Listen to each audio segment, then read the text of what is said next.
Hello everyone and welcome. In this video I'm going to show you how you can use TextFlow SMS API to send messages from your own Android devices. So for this you just need a spare Android phone that you will keep on the charger, and the procedure for setting up is pretty simple. You just need to create a TextFlow account. It can be done in just a few seconds with Google Sign In. Once you have created your account, head over to your phone, go to the login page, and just continue with your new created account. Then you should go to the use your number screen and download the required Android app. When it is downloaded, you just click install and open it. Allow the permissions. We need those permissions to see the names of your SIM cards and to actually be able to send messages. So just click allow. Go to continue with Google or however you're registered. Alright, so once you have registered, you have logged into your downloaded Android app. You can see your SIM cards here, and for each of them you can create senders. Sender basically allows your SIM card to send messages to a specific country. For these testing purposes, we will be sending messages to France. So I'll using my first SIM card. Alright, so France. Alright, I have created a French sender, and now my phone should be able to send messages to a French phone number. Here is a French phone number that I will be using to read the SMS that I send. Alright, TextFlow is working.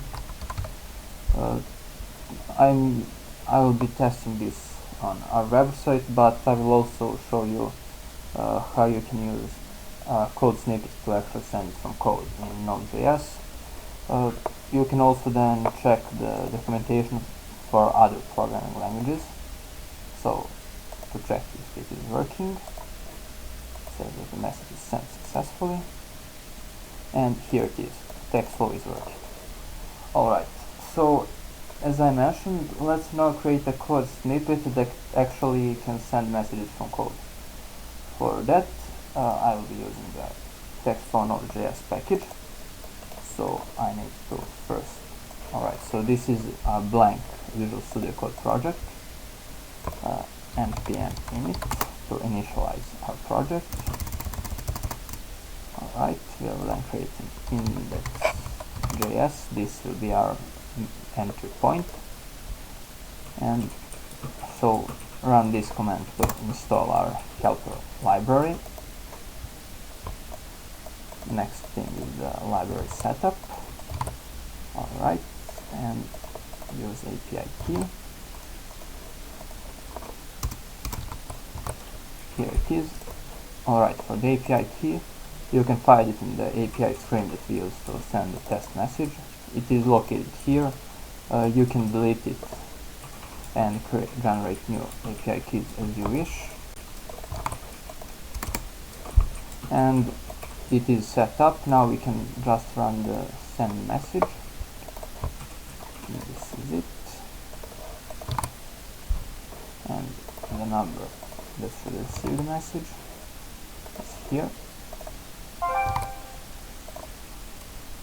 Alright, we'll leave the dummy message text. So once we run index, alright, so it didn't print anything. If you also want to debug or to print anything, you can see how you can handle the send message response here. But let's see if our message got there. Alright, it is there. So basically this is it. That's how easily it is to send SMS from your own phone numbers. You can also check TextFlow documentation for many helpful tutorials for whatever programming language you need. There is also a REST API solution that can be used in any programming languages that support it. And also you can use your own numbers. There are also many helpful links there. You're also able to receive SMS, and you can also read the frequently asked questions here to learn more. And TextFlow gives you 500 messages for free, but you can purchase another plans, and message price for these plans is much cheaper than the other solutions that you can find online. Alright, thank you for watching. That's it. If you need any other help, you can just ask a question in the comment or contact me at support@textflow.me. Bye!